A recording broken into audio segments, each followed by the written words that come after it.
ഇന്ന് ഞാനൊരു വട്ടയപ്പത്തിൻ്റെ റെസിപ്പിയാണ് കാണിക്കാൻ പോകുന്നത്.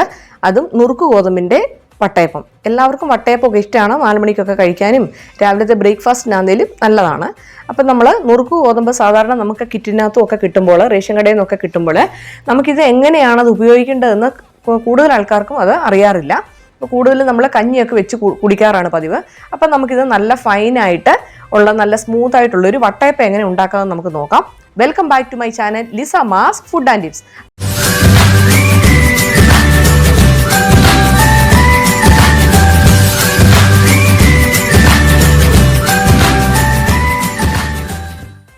നമ്മളൊരു 2 കപ്പ് നുറുക്ക് ഗോതമ്പ് എടുത്തിട്ടുണ്ട്. അപ്പം നുറുക്ക് ഗോതമ്പ് നമ്മൾ വെള്ളത്തിലിട്ടൊന്ന് കുതിർത്ത് ഒരു 3 മണിക്കൂറെങ്കിലും കുറഞ്ഞത് നമ്മൾ വെക്കണം. 4 മണിക്കൂറായാലും കുഴപ്പമില്ല. നമ്മൾ എന്താ പറയുക, നല്ല സോഫ്റ്റായിട്ട് നമുക്ക് കിട്ടണം. അപ്പോൾ അങ്ങനെ കുതിർത്ത് വെച്ച് നമ്മൾ നന്നായിട്ട് കഴുകി അരിപ്പയിലെ വെള്ളം പോകാനായിട്ട് വെച്ചിരിക്കുന്നതാണ്. ഇനി നിങ്ങൾക്ക് 4 മണിക്കൂറോ 2 മണിക്കൂറോ ഒന്നും നിങ്ങൾക്ക് ടൈം ഇല്ല എങ്കിൽ, പെട്ടെന്ന് തന്നെ ഉണ്ടാക്കണമെന്നാണെങ്കിൽ തിളച്ച വെള്ളം ഈ നുറുക്ക് ഗോതമ്പിലോട്ട് ഒഴിച്ചിട്ട് ഒരു 10 മിനിറ്റ് ഒന്ന് വെച്ച് കഴിയുമ്പോഴത്തേന് നല്ലതായിട്ട് അത് കുതിർന്ന് കിട്ടും. അങ്ങനെ വേണമെങ്കിൽ നമുക്ക് എടുക്കാൻ പറ്റുമേ. പിന്നെ നമുക്ക് 2 കപ്പ് നുറുക്ക് ഗോതമ്പിന് ഒരു 2.5 കപ്പ് തേങ്ങ വേണം. തേങ്ങ എന്താ പറയുന്നത്, നല്ല എളുപ്പം തേങ്ങയാണെങ്കിൽ അത്രയും നല്ലത്. നമ്മുടെ വട്ടയപ്പം ഉണ്ടാക്കുമ്പോൾ നല്ല സോഫ്റ്റായിട്ട് തന്നെ നമുക്ക് കിട്ടും. പിന്നെ തേങ്ങ എത്രയും ചേർക്കുന്നോ അത്രയും നമ്മുടെ വട്ടയപ്പത്തിന് ടേസ്റ്റും കൂടും. പിന്നെ ഒരു 5 ഏലക്ക എടുത്തിട്ടുണ്ട്. ചെറിയ ജീരകം ഒരു 1/2 സ്പൂണും എടുത്തിട്ടുണ്ട്. പിന്നെ നമുക്ക് വേണ്ടത് 300 ഗ്രാം ശർക്കരയാണ്. ശർക്കരയിൽ ഒരു 3/4 ഗ്ലാസ് വെള്ളം ഒഴിച്ച് നമ്മൾ നന്നായിട്ടൊന്ന് വെള്ളം ഒന്ന് തിളപ്പിച്ച് പിന്നെ അത് അരിച്ചെടുത്ത് മാറ്റി വെച്ചിരിക്കുന്നതാണ്. അപ്പോൾ ഈ ശർക്കര വെള്ളത്തിലാണ് നമ്മൾ ഇനിയും ഇത് അരച്ചെടുക്കാൻ പോകുന്നത്. നമ്മൾ വെള്ളമൊന്നും ചേർക്കുന്നില്ല. ഇനിയും വെള്ളം വേണം എന്നുണ്ടെങ്കിൽ മാത്രമേ നമ്മൾ വെള്ളം ചേർക്കുന്നുള്ളൂ. ഇനിയിപ്പം നമുക്കൊന്ന് അരച്ചെടുക്കാം. അപ്പോൾ മിക്സിയുടെ ജാർ എടുത്തിട്ടുണ്ട്. ഇതിൻ്റെ പകുതി നുറുക്ക് ഗോതമ്പ് ഞാൻ മിക്സിയുടെ ജാറിലേക്ക് ഇട്ട് കൊടുത്തിട്ടുണ്ട്. ഇനി നമുക്ക് ഇതിലേക്ക് ഒരല്പം ശർക്കര വെള്ളം കൂടെ നമുക്ക് ചേർത്ത് കൊടുക്കാം. ഒരുപാട് അങ്ങ് ചേർക്കേണ്ട, നമുക്ക് ആവശ്യമുണ്ടെങ്കിൽ മാത്രം പിന്നീട് നമുക്ക് ഒഴിച്ചു കൊടുക്കാവുന്നതാണ്.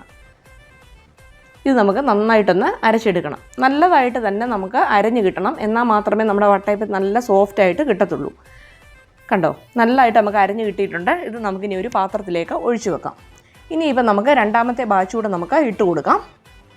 അതും ബാക്കി ശർക്കര വെള്ളവും കൂടെ നമുക്ക് ഒഴിക്കേണ്ട കുറച്ച് ഒഴിച്ചു കൊടുക്കാം. ഇതിപ്പോൾ എന്താ, എല്ലാം ഞാൻ അരച്ചെടുത്തിട്ടുണ്ട്. രണ്ടാമത്തെ ബാച്ച് ഞാൻ അരച്ചെടുത്തിട്ടുണ്ട്. നല്ല ഫൈനായിട്ട് തന്നെ നമുക്ക് അരഞ്ഞ് കിട്ടിയിട്ടുണ്ട്. കണ്ടോ, ശർക്കരയ്ക്ക് നല്ല കളറുള്ളത് കൊണ്ടാണ് ഇത് നല്ല കളറായിട്ട് തന്നെ ഇരിക്കുന്നത്. കണ്ടോ, ഇനിയിപ്പം കുറച്ച് ശർക്കര വെള്ളവും, അതായത് കുറച്ച് ശർക്കര വെള്ളം ബാക്കി ഉണ്ടായിരുന്നല്ലോ, അത് മുഴുവനും പിന്നെ തേങ്ങയും ജീരകവും ഏലക്കയും കൂടിയിട്ട് ഇതും കൂടെ നമുക്ക് നന്നായിട്ടൊന്ന് അരച്ചെടുക്കണം. പിന്നെ നമുക്ക് 1 ടീസ്പൂണ് ഈസ്റ്റും കൂടി ഇട്ടിട്ട് നമുക്ക് നല്ലതായിട്ട് ഫൈനായിട്ട് അരയ്ക്കണം. എന്ന് പറഞ്ഞാൽ ഒരുപാടങ്ങ് അരഞ്ഞങ്ങ് പോകണ്ട. പിന്നെ നമ്മൾ വെള്ളം ഒഴിക്കുമ്പോൾ പ്രത്യേകം ശ്രദ്ധിക്കണം. നമ്മൾ തേങ്ങ അരയ്ക്കുമ്പോൾ വെള്ളം കുറച്ച് വേണം ചേർക്കുക. ഇതുപോലെ ഇരിക്കണം. അപ്പം എന്നാലേ നമുക്ക് വട്ടയപ്പം ഉണ്ടാക്കി കഴിയുമ്പോൾ ഒന്ന് കടിക്കാനായിട്ട് നമുക്ക് കിട്ടത്തുള്ളൂ. ഇനി നമ്മൾ ഇതിലേക്ക് മിക്സ് ചെയ്ത് നന്നായിട്ടൊന്ന് ഇളക്കി കൊടുക്കുകയാണ്. പിന്നെ നമുക്ക് ഇത് മിക്സ് ചെയ്തതിന് ശേഷം കുറച്ച് വെള്ളം കൂടെ മിക്സിയുടെ ജാറ് കഴുകി വേണമെങ്കിൽ നമുക്ക് ഇതിലേക്ക് ഒഴിക്കാവുന്നതാണ്. ഇനിയിപ്പോൾ ഇതെല്ലാം കൂടെ നന്നായിട്ടൊന്ന് യോജിപ്പിക്കണം. നല്ലതായിട്ട് തന്നെ ഇളക്കി യോജിപ്പിക്കണം. നിങ്ങൾക്ക് വേണമെങ്കിൽ ഇത് ഉടനെ തന്നെ വേണമെങ്കിലും ഉണ്ടാക്കാവുന്നതേ ഉള്ളൂ. നല്ല സോഫ്റ്റായിട്ട് തന്നെ നമുക്ക് കിട്ടും. അങ്ങനെ വെയിറ്റ് ചെയ്യേണ്ട കാര്യമൊന്നുമില്ല. ഒരു 1/2 സ്പൂണ് ഉപ്പും കൂടെ നമുക്ക് ചേർത്ത് കൊടുക്കാം. ആ മധുരം ഒന്ന് ബാലൻസ് ചെയ്യാൻ വേണ്ടിയിട്ടാണ്. നല്ല ടേസ്റ്റാണ്. വളരെ പെട്ടെന്ന് തന്നെ നമുക്ക് ഉണ്ടാക്കിയെടുക്കാം. ഇനിയിപ്പോൾ വട്ടയപ്പത്തിൻ്റെ അതുപോലെ വലിയ പ്ലേറ്റ് ചെയ്യണമെന്നൊന്നുമില്ല. ഇഡ്ഡലി തട്ടത്തിൽ തന്നെ അതിൽ വേണമെങ്കിൽ നമുക്ക് ഇഡ്ഡലിയുടെ ഷേപ്പ് നമുക്ക് കിട്ടും. എങ്ങനെ വേണമെങ്കിലും നമുക്ക് ചെയ്തെടുക്കാം. അതാകുമ്പോൾ കുട്ടികൾക്കൊക്കെ കൊടുക്കാനും എളുപ്പമുണ്ട്. നമ്മൾ കട്ട് ചെയ്യാനൊന്നും പോകേണ്ട ആവശ്യവുമില്ല. ഇതിപ്പം നന്നായിട്ടൊന്ന് ഇളക്കി വെക്കുന്നുണ്ട്. ഞാനൊരു 10-20 മിനിറ്റ് ഞാനൊന്ന് റെസ്റ്റ് ചെയ്യാനായിട്ട് വെക്കുന്നുണ്ട്. അന്നേരമാണ് കുറച്ചുകൂടെ നമുക്ക് നല്ലതായിട്ടൊന്ന് കിട്ടുന്നത്. നിങ്ങൾക്ക് ഇനിയും ടൈം ഇല്ലയെന്നുണ്ടെങ്കിൽ നമുക്ക് പെട്ടെന്ന് തന്നെ ഉണ്ടാക്കാനുള്ളതേ ഉള്ളൂ. നല്ല സോഫ്റ്റായിട്ട് തന്നെയുള്ള വട്ടയപ്പം നമുക്ക് കിട്ടും. ഇനിയിപ്പം നമുക്ക് ഇതിലേക്ക് നെയ്യിൽ ഒരല്പം തേങ്ങാക്കൊത്ത് വറുത്ത് ചേർക്കുന്നുണ്ട്. നമ്മൾ ഈ പായസത്തിനൊക്കെ ഇടത്തില്ലേ, അതുപോലെ തേങ്ങ ചെറുതായിട്ടൊന്ന് കുത്തി അരിഞ്ഞ് നെയ്ക്കകത്തൊന്ന് വറുത്തതാണ്. ഇങ്ങനെ വറുത്ത് നമ്മൾ ചേർക്കുമ്പോൾ ഇടയ്ക്കൊന്ന് കടിക്കാനും കിട്ടും. നല്ലൊരു ടേസ്റ്റുമാണ് ഇങ്ങനെ ചെയ്താൽ. ഇനി നമ്മളിത് ഒന്നുകൂടെ നന്നായിട്ടൊന്ന് ഇളക്കി യോജിപ്പിച്ചതിന് ശേഷം നമുക്കൊരു 20-25 മിനിറ്റ് നമുക്കൊന്ന് അടച്ചു വെക്കാം. അടച്ചു വെച്ചതിന് ശേഷം നമുക്ക് വട്ടയപ്പം ഉണ്ടാക്കാൻ തുടങ്ങാവുന്നതാണ്. നമുക്കിനി ഒന്ന് അടച്ചു വെക്കാം.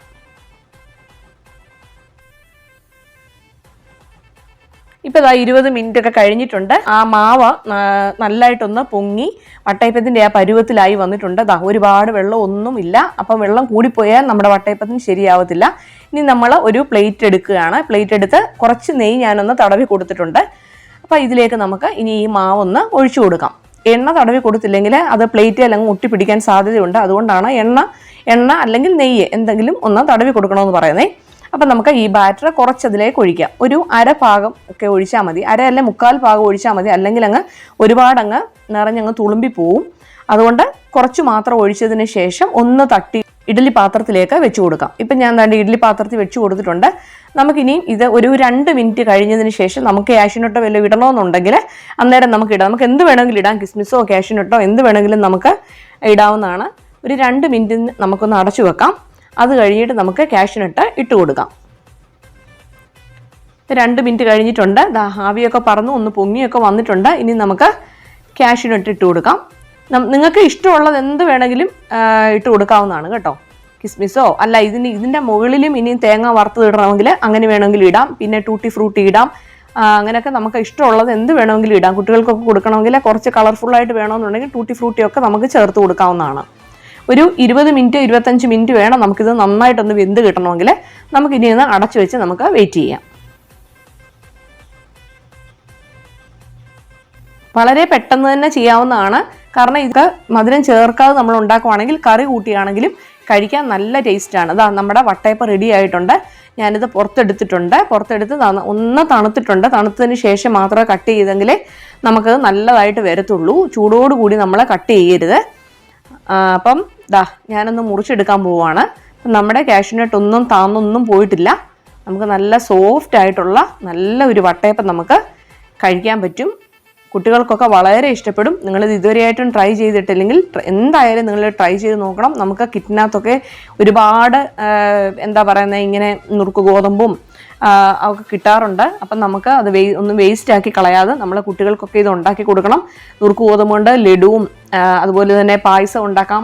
അങ്ങനെ ഒരുപാട് ഐറ്റംസ് നമുക്ക് ഉണ്ടാക്കാൻ പറ്റും. അപ്പോൾ ഈ റെസിപ്പി നിങ്ങൾക്ക് എല്ലാവർക്കും ഇഷ്ടപ്പെട്ടെന്ന് കരുതുന്നു. ഇഷ്ടപ്പെട്ടാൽ വീണ്ടും ഞാൻ പറയുന്നു, ലൈക്ക് ചെയ്യാനും ഷെയർ ചെയ്യാനും സബ്സ്ക്രൈബ് ചെയ്യാനും മറക്കല്ലേ. വീണ്ടും നമുക്ക് പുതിയൊരു നല്ലൊരു വീഡിയോയുമായിട്ട് വരുന്നതായിരിക്കും. അപ്പോൾ ടിൽ ദെൻ ബൈ ബൈ.